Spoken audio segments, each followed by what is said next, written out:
आज मैं आपको विलयन की सांद्रता के बारे में बताने जा रहा हूँ। तो विलयन के बारे में मैं आपको पहले बता चुका हूँ कि विलयन क्या होता है। एक समांगी मिश्रण होता है, ठीक है, जिसमें विलय और विलायक होता है। अब विलयन की सांद्रता जो है वो बहुत इम्पोर्टेंट है। आप केवल इसे 9th क्लास की दृष्टि से नहीं देखिए। केमिस्ट्री यदि आप पढ़ते हैं तो ये आपको हायर क्लास तक पढ़ना होगा। और आपके लिए प्ले लिस्ट भी मैंने तैयार किया है कि हमारे आसपास के पदार्थ शुद्ध हैं, उससे आप अच्छी तरह से समझ सकते हैं।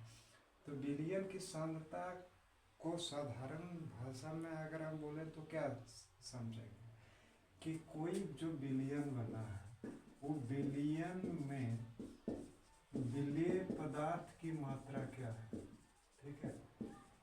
विलेय की मात्रा, विलयन में विलेय की मात्रा चाहे वो द्रव्यमान में हो या आयतन में हो,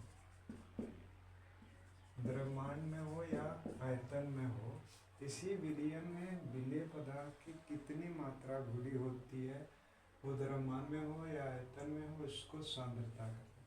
अब विलयन की सांद्रता के आधार पर दो प्रकार का विलयन होता है। एक सांद्र विलयन होता है। सांद्र विलयन में क्या होगा, विलेय की मात्रा ज़्यादा होती है। क्या होती है? विलेय की मात्रा अधिक होती है। और दूसरा है तनु विलयन, ठीक है। तो तनु विलयन में क्या होता है कि विलेय की मात्रा जो होती है वह कम होती है, ठीक है। अब हम सांद्रता कैसे ज्ञात कर सकते हैं?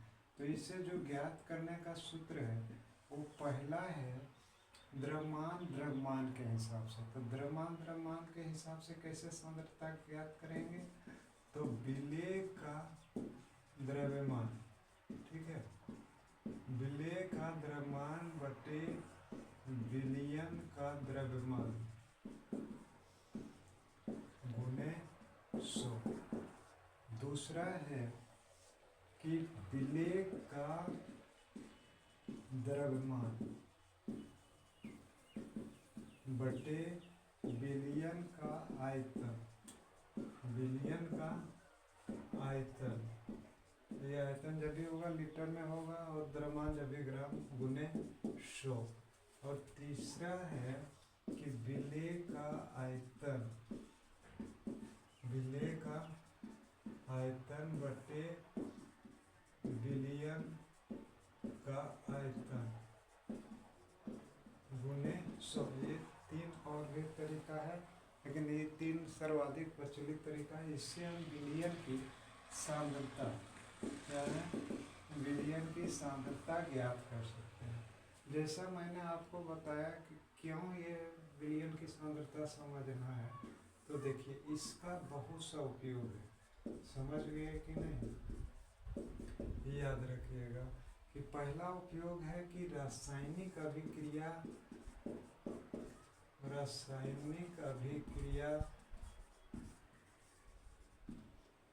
की गति को यह प्रभावित करता है, कि गति को प्रभावित करना। अगर सांद्रता अधिक है तो रासायनिक अभिक्रिया धीरे धीरे होगी, सांद्रता कम है रासायनिक अभिक्रिया तेजी से होगी। दूसरा है जो अब दवाओं का खुराक है,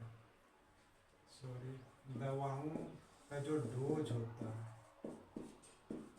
वह सांद्रता पर, जैसे मान लीजिए एक ही दवा बच्चों के लिए भी बनती है और बड़ों के लिए भी। अगर उसकी सांद्रता बच्चों में कम होती है, बड़ों में ज़्यादा होती है। और एक चीज़ और इम्पोर्टेंट आपको बता रहे हैं कि जानवरों के लिए भी वही दवा होता है जो मनुष्य के लिए, लेकिन उसकी सांद्रता अधिक होती है। तीसरा है कि बहुत सी औद्योगिक क्रियाओं में, जैसे रंग, पेंट, बहुत तरह का सॉल्यूशन होता बनाने में, विभिन्न प्रकार के सिंथेटिक जो कलर बनता है, पेंट बनता है, उस सब में भी सांद्रता का उपयोग होता है। और सबसे महत्वपूर्ण होता है कि जो वैज्ञानिक शोध और अनुसंधान होता है ना, शोध और अनुसंधान, इन क्रियाओं में भी विलयन की सांद्रता का बहुत महत्व है।